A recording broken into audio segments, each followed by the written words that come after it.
شام کے 5 بجے ہیں۔ السلام علیکم۔ یہ ریڈیو پاکستان ہے۔ عامر ہاشمی سے خبریں سنیے۔ پہلے اہم خبروں کا خلاصہ۔ وزیر خارجہ نے کہا ہے کہ بھارتیہ جنتا پارٹی کی متعصبانہ سوچ نے بھارت کے بانیوں گاندھی اور نہرو کے سیکولر بھارت کے تصور کو مکمل طور پر دفن کر دیا ہے۔ پنجاب کے وزیر اعلیٰ نے صوبے میں نوجوانوں کو آسان شرائط پر قرضے دینے کے لیے آج 30 ارب روپے مالیت کی پنجاب روزگار اسکیم کا افتتاح کیا۔ چیف جسٹس نے کہا ہے کہ عدالتیں آزادی سے کام کر رہی ہیں اور عدالتی امور میں کوئی مداخلت نہیں ہو رہی۔ اور دنیا بھر کی طرح پاکستان میں بھی چھاتی کے سرطان کے بارے میں آگاہی پیدا کرنے کے لیے پنکٹوبر منایا جا رہا ہے، جو پورا مہینہ جاری رہے گا۔ اب خبریں تفصیل کے ساتھ۔ وزیر خارجہ شاہ محمود قریشی نے کہا ہے کہ بھارتیہ جنتا پارٹی کی متعصب ذہنیت نے بھارت کے بانی قائدین گاندھی اور نہرو کے سیکولر بھارت کے تصور کو دفن کر دیا ہے۔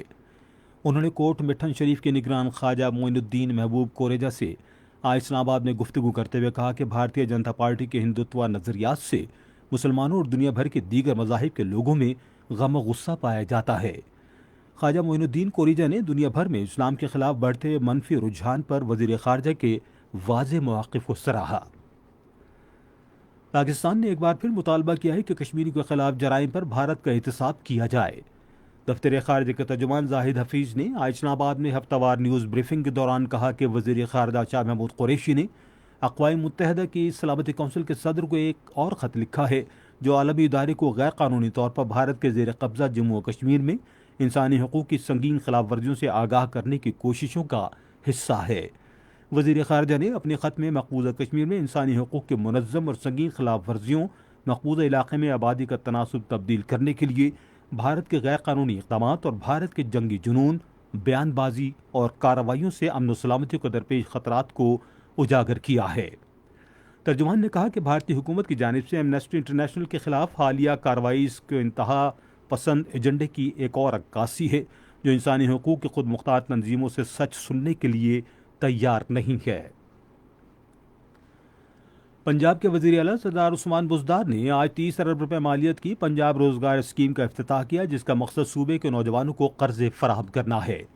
انہوں نے لاہور میں افتتاحی تقریب سے خطاب کرتے ہوئے کہا کہ اسکیم سے نہ صرف اقتصادی سرگرمیوں کو فروغ دینے میں مدد ملے گی، بلکہ لاکھوں نوجوانوں کے لیے روزگار کے مواقع بھی پیدا ہوں گے۔ وزیر اعلیٰ نے کہا کہ پنجاب اسمال انڈسٹریز کارپوریشن اور بینک آف پنجاب آسان شرائط پر 1 لاکھ سے 1 کروڑ روپے تک کے قرضے مشترکہ طور پر فراہم کریں گے۔ نوجوانوں کے امور کے بارے میں وزیر اعظم کے معاون خصوصی عثمان ڈار نے کہا ہے کہ کامیاب جوان پروگرام کے تحت خانچہ فروشوں کو خصوصی طور پر تیار شدہ گاڑی فراہم کی جائے گی۔ انہوں نے آج لاہور میں ایک اجلاس کی صدارت کرتے ہوئے کہا کہ وفاقی حکومت نے گاڑی پر دکان کے منصوبے کا آغاز کرنے کا فیصلہ کیا ہے اور ان خصوصی گاڑیوں کی خریداری کے لیے قرضے فراہم کیے جائیں گے۔ چیف جسٹس گلزار احمد نے کہا ہے کہ عدالتیں آزادانہ طریقے سے کام کر رہی ہیں اور عدالتی معاملات میں کسی قسم کی مداخلت نہیں کی جا رہی۔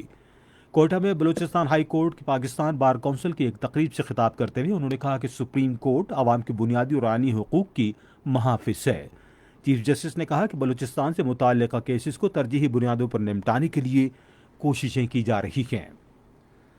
صدر ڈاکٹر عارف الوی نے کہا ہے کہ مستحکم ادارے اقوام کی ترقی میں اہم کردار ادا کرتے ہیں۔ انہوں نے آج اسلام آباد میں ایک تقریب سے خطاب کرتے ہوئے کہا کہ اداروں کو مزید مستحکم کرنے کی اہمیت میں وقت کے ساتھ اضافہ ہو رہا ہے۔ صدر نے کہا کہ بینک متصل مسائل کے فوری حل میں اہم کردار ادا کر رہا ہے۔ دنیا کے دیگر ملکوں کی طرح پاکستان میں بھی 1 ماہ پر محیط پنکٹوبر منایا جا رہا ہے، جس کا مقصد چھاتی کے سرطان کے حوالے سے آگاہی پیدا کرنا ہے۔ اکتوبر کو عالمی سطح پر چھاتی کے سرطان سے آگاہی کے مہینے کے طور پر منایا جاتا ہے۔ 1 ماہ پر محیط مہم کے تحت اس مرض سے متاثرہ متعدد خواتین کے مسئلے کو صحت کی اولین ترجیح کے طور پر اجاگر کیا جاتا ہے۔ پاکستان میں مختلف سرکاری، غیر سرکاری تنظیموں اور ذرائع ابلاغ کے اداروں نے چھاتی کے سرطان سے متعلق مہمات تیز کر دی ہیں۔ روس اور فرانس نے آذربائیجان اور ارمینی افواج کے درمیان جنگ بندی کی پھر اپیل کی ہے اور ایسے میں سرکاری طور پر بتائی جانے والی اموات کی تعداد 100 سے تجاوز کر گئی ہے۔ اسی کے ساتھ خبریں ختم ہوئیں. مزید خبروں اور تجزیوں کے لیے ہماری ویب سائٹ پر radio.gov.pk اور فیس بک کے link radio Pakistan news official پر براہ راست ویڈیو اسٹریمنگ بھی ملاحظہ کیجیے.